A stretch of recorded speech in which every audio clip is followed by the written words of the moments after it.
Hi friends, good morning. कैसे हैं आप सब? मार्केट्स पिछले कुछ दिनों से काफ़ी ऊपर नीचे के मूव्स हमें दिखा रहा है और मैंने यहाँ एक लेवल मार्क कर रखा है जहाँ मार्केट 21 जून को था। मार्केट कल परसों भी वहीं पे था, तो टेक्निकली हम इतना ऊपर नीचे तो घूम लिए, मगर इस समय हम लौट के वहीं पे ही आ गए हैं जहाँ हम 4 साढ़े 4 महीना पहले थे।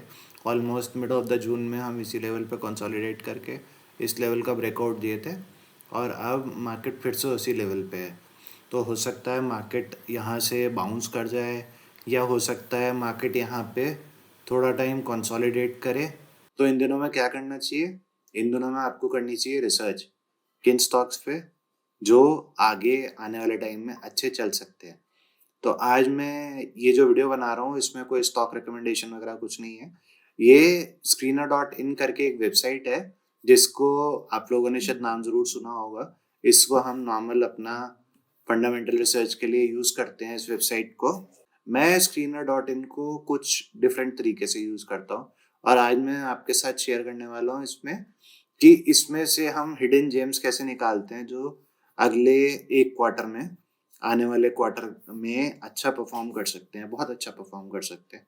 ऑब्वियसली इनकी एंट्री वगैरह हम चार्ट पे देख के ही लेंगे, मगर आज मैं बस आपको स्क्रीनर के थ्रू ऐसे अच्छे स्टॉक्स फिल्टर करने का तरीका बताने वाला हूँ। तो सबसे पहले हम इसके होम पेज पे आ जाते हैं। इसके लिए ज़रूरी है कि आपने इसमें लॉगिन बना रखा हो। इसका एक प्रीमियम प्लान भी होता है, तो वो ज़रूरी नहीं है कि आप वो लो, बट आप बस इसमें एक फ्री लॉगिन बना लो। जब आप बनाओगे और इस पे स्क्रीनर के लोगो पे क्लिक करोगे, तो आप इस होम पेज पे आ जाओगे, जहाँ आपको ये क्वार्टरली रिजल्ट्स का एक बटन दिखेगा। इस पे आप जब दबाएँगे, तो आपको सभी कंपनीज़ के जिनके क्वार्टरली रिजल्ट्स अभी तक आ चुके हैं, वो दिख जाते हैं। अब ये इतना इंटरेस्टिंग क्यों है? ये इतना इंटरेस्टिंग इसलिए है कि इसमें ये बहुत ही समराइज्ड फॉर्म में कंपनीज़ का रिज़ल्ट दिखा देते हैं कि ये एक कंपनी है जैसे सन केयर ट्रेडर्स, इसकी सेल्स में ईयर ऑन ईयर कितनी ग्रोथ हुई है।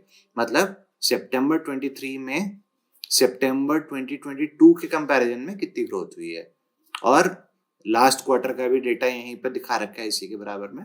बहुत ही समराइज्ड वर्जन है इन इतने सारे फंडामेंटल्स के बीच में। काम की 4 फिगर्स ये लोग बस बताते हैं इस वाले पेज पे कि सेल्स का डेटा कैसा था, इबिट कैसा था, नेट प्रॉफिट कैसा था और ईपीएस कैसा था। मैं इसमें सिर्फ सेल्स और ईपीएस पे ध्यान देता हूँ। तो आइए मैं आपको बताता हूँ कि मेरा प्रोसेस क्या रहता है फंडामेंटली स्ट्रॉन्ग स्टॉक्स सिलेक्ट करने का। फंडामेंटली स्ट्रॉन्ग से ज़्यादा मैं इस पेज पे ये देखने आता हूँ कि किस कंपनी ने इस क्वार्टर में अच्छा रिजल्ट दिया है और उसके बाद फिर हम उसका ट्रेडिंग व्यू पे चार्ट देखते हैं। फिर उसमें देखते हैं अगर कोई अच्छा एंट्री पॉइंट होता है तो उसमें हम एंट्री बनाते हैं और उस ट्रेड के चलने के चांसेस ज़्यादा होते हैं बिकॉज उसने इस क्वार्टर में बहुत अच्छा रिजल्ट दिया होता है पिछले ईयर के कंपैरिजन में। हम इसको हमेशा ईयर ऑन ईयर ही देखते हैं। पिछले क्वार्टर के कंपैरिजन में इस क्वार्टर का क्या रिजल्ट आया है वो मेरे लिए मायने नहीं रखता ज़्यादा, बिकॉज बहुत सी कंपनीज का सीजनैलिटी वाला बिजनेस होता है। तो वो we won't be comparing apples with apples. अगर हम ये देखेंगे कि इसने फर्स्ट क्वार्टर के कंपैरिजन में सेकंड क्वार्टर में कैसे करा है, मगर हम अगर देखें कि लास्ट ईयर सितंबर में इसने कैसे करा था और इस साल इसने सितंबर में क्या किया है, तो दैट मेक्स मोर सेंस। और सभी बड़े इन्वेस्टर्स भी ईयर ऑन ईयर ही देखते हैं। तो इसमें एक फिल्टर हम लगाएंगे बाय मार्केट कैप। हम सिर्फ अभी फिलहाल के लिए इस एक्सपेरिमेंट के लिए इस एग्जांपल के लिए हम सिर्फ 5000 सीआर से ऊपर की ही कंपनीज देखेंगे। बाकी जो इसमें फिल्टर्स हैं, ये जो सॉर्टिंग वाले हैं, ये फ्री प्लान में अवेलेबल नहीं होते, तो इन्हें छोड़ दीजिए। अब जैसे हम इसमें पेज पे स्क्रॉल करना शुरू करेंगे और हम आए पीरामल फार्मा पे, तो इसमें हम देख सकते हैं कि सेल्स ग्रोथ भी हुई है, बहुत ज़्यादा मैसिव नहीं हुई मगर 11% की हुई है और ईपीएस जंप जो है वो बहुत अच्छा आया है। पहले कंपनी ने पिछले सितंबर के क्वार्टर में -0.28 का ईपीएस दिया था, बट इस बार ये पॉजिटिव आ गया है। अगर कोई कंपनी माइनस से पॉजिटिव में आती है तो उसको हम एक टर्न अराउंड मानते हैं। यहाँ पे आप इसका मार्केट कैप भी देख सकते हो, 12,000 करोड़ है, कोई स्मॉल कैप कंपनी नहीं है, तो इसमें वोलेटिलिटी भी हम एक्सपेक्ट करते हैं कि स्मॉल कैप और मिड कैप के कंपैरिजन में कम होती है। अब पीरामल फार्मा आपने देख लिया, अब आप अपने ट्रेडिंग व्यू पे आए और इसको वॉच लिस्ट में ऐड कर लें। आइए और देखते हैं कि और हमें कोई अच्छा स्टॉक मिलता है। जैसे यूनियन बैंक में हम देख रहे हैं सेल्स भी बढ़ी है, एबिटा, नेट प्रॉफिट और ईपीएस। हम मेनली सेल्स और ईपीएस पे फोकस करेंगे। अगर सेल्स ग्रोथ हुई है तो अच्छी बात है, और अगर खाली ईपीएस भी बढ़ा है तब भी हमारे लिए वो काम का स्टॉक है। इस पे हम देखते हैं कि 78% की ग्रोथ हुई है लास्ट ईयर के कंपैरिजन में। क्वार्टर ऑन क्वार्टर देखें तो सेम है, बट अगेन लास्ट सितंबर से इस सितंबर में हम देख रहे हैं तो एक 78% का मैसिव जंप है। इस ईपीएस को हम जब भी देखते हैं हम इसमें बस ढूंढने की कोशिश करते हैं कि कम से कम 40 to 50% जंप हुआ होना चाहिए ईपीएस में, तभी वो हमारे इस वाले सर्च प्रोसेस में काम आएगा। अदरवाइज हम उसको इग्नोर करेंगे। अगर मान लीजिए बस 5% का या 10% का ही जंप है तो उसको हम कंसिडर नहीं करेंगे। तो जैसे हमने पीरामल फार्मा को अपनी वॉच लिस्ट में ऐड करा था, अब आप यूनियन बैंक को भी अपनी वॉच लिस्ट में ऐड कर लीजिए। एक और हमें मिलता है ओबरॉय रियल्टी। इसमें देखिए 43% का ईपीएस जंप है और 77% का सेल्स ग्रोथ है। बहुत अच्छी कंपनी है, इसको भी हम वॉच लिस्ट में ऐड करेंगे। बीपीसीएल, सेल्स नहीं बढ़ी है बट प्रॉफिट ने बहुत ही मैसिव जंप लिया है, 2536% का, मतलब ऑलमोस्ट 25 टाइम्स हो गया है वहां से। उससे भी माइनस में था और अब +38 में आ गया है, बट पिछले क्वार्टर के कंपैरिजन में थोड़ा सा गिरा है। तो ये जहाँ पे भी आया होगा पिछले क्वार्टर का जो रिजल्ट आया होगा या उससे पिछले क्वार्टर में इसने कहीं ना कहीं एक टर्न अराउंड लिया होगा और वहां पे इसने शायद स्टॉक के प्राइस में अच्छी ग्रोथ भी देख ली होगी। बहरहाल ये हम प्रोसेस डिस्कस कर रहे हैं। और एक अच्छी कंपनी महानगर गैस, इसका ईपीएस देखिए आप कितना अच्छा ग्रो हुआ है, 106%। तो आइए इनमें से कोई एक या दो कंपनीज का चार्ट भी देख लेते हैं और फिर उससे हम आइडिया लगाते हैं कि इन कंपनीज को अगर हमने वॉच लिस्ट में ऐड कर लिया है तो उसके बाद हम एंट्री कैसे ले सकते हैं। यूनियन बैंक का चार्ट मुझे याद है क्योंकि मैं कल रात ही इसको स्टडी कर रहा था, तो यूनियन बैंक का ही चार्ट देख लेते हैं।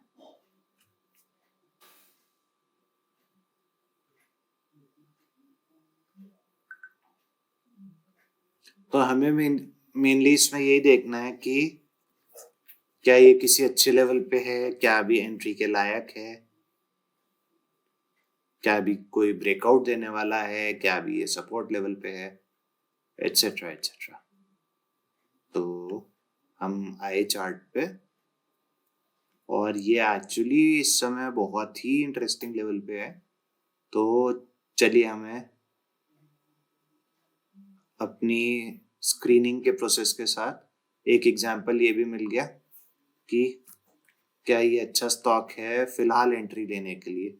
ये कोई भी एंट्री का रिकमेंडेशन नहीं है, इसको रिकमेंडेशन मत समझिएगा, बस मैं आपको प्रोसेस समझाना चाह रहा हूँ कि स्क्रीनिंग के लिए प्रोसेस कैसे होता है।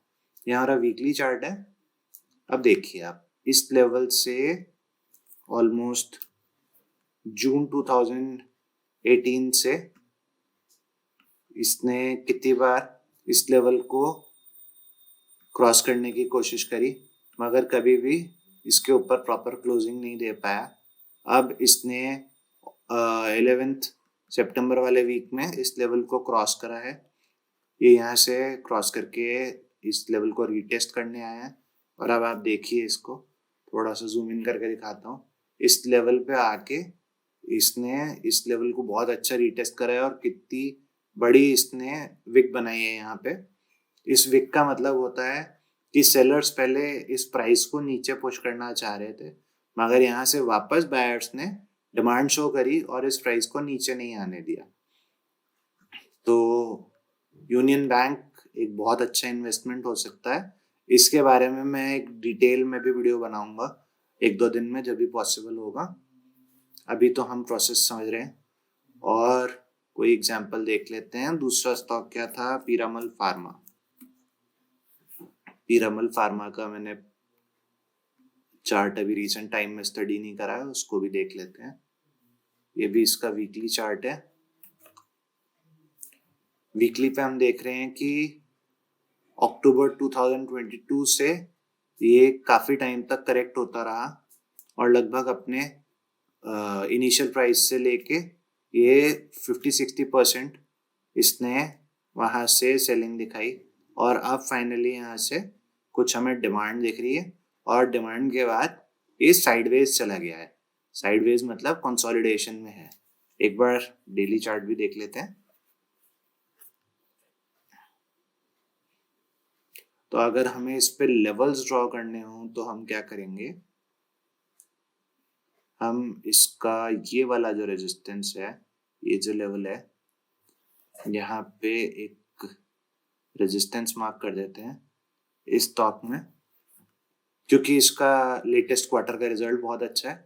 तो ऑब्वियस सी बात है, इसमें भी किसी भी टाइम बाइंग आ सकती है, बट हमें नहीं पता कब आएगी और हम लिमिटलेस टाइम तक वेट नहीं कर सकते बाइंग आने का, क्योंकि ज़्यादातर इन्वेस्टर्स इस एंटिसिपेशन में इन्वेस्ट तो कर लेते हैं कि हाँ वो आएगा, बाइंग आएगी, प्राइस ऊपर जाएगा। बट जब कुछ टाइम स्टॉक कंसोलिडेट करता है, और जब स्टॉक कंसोलिडेट करता है तो हम टाइम फ्रेम नहीं डिफाइन कर सकते कि वो बायर्स उसमें कब बाइंग शो करेंगे, खासतौर से इंस्टीट्यूशनल बायर्स, क्योंकि उन्हीं लोगों के बाई करने से प्राइस मूव होता है।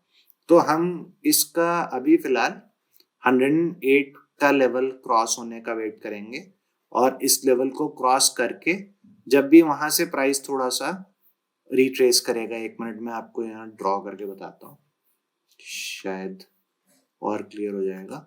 हम प्राइस का इस लेवल को यहाँ से क्रॉस होने का, फिर यहाँ थोड़ा सा एक पुल बैक का, और फिर वहां से अगर कोई बुलिश कैंडल बनेगी तो हम इस टाइप के कुछ प्राइस एक्शन का इस पे वेट करेंगे। अगर हमें, जैसे हमने जिस प्रोसेस से स्क्रीनर से ये स्टॉक आइडेंटिफाई कराए या और भी 4 स्टॉक्स आइडेंटिफाई करें, तो उनको फिर हमें चार्ट खोल के इस तरीके से एनालाइज करना है कि हाँ, कहीं या तो वो किसी अच्छे सपोर्ट पे है, किसी अच्छे डिमांड जोन पे है, या फिर वो किसी रेजिस्टेंस का, जिस लेवल के ऊपर वो पहले नहीं जा पा रहा था, उसके ऊपर जाके एक हल्का सा पुल बैक लेके फिर वहां से अगर एक बुलिश मूव दिखाता है तो वो हमारी बेस्ट एंट्री होती है। तो फ्रेंड्स, आज के लिए बस इतना ही।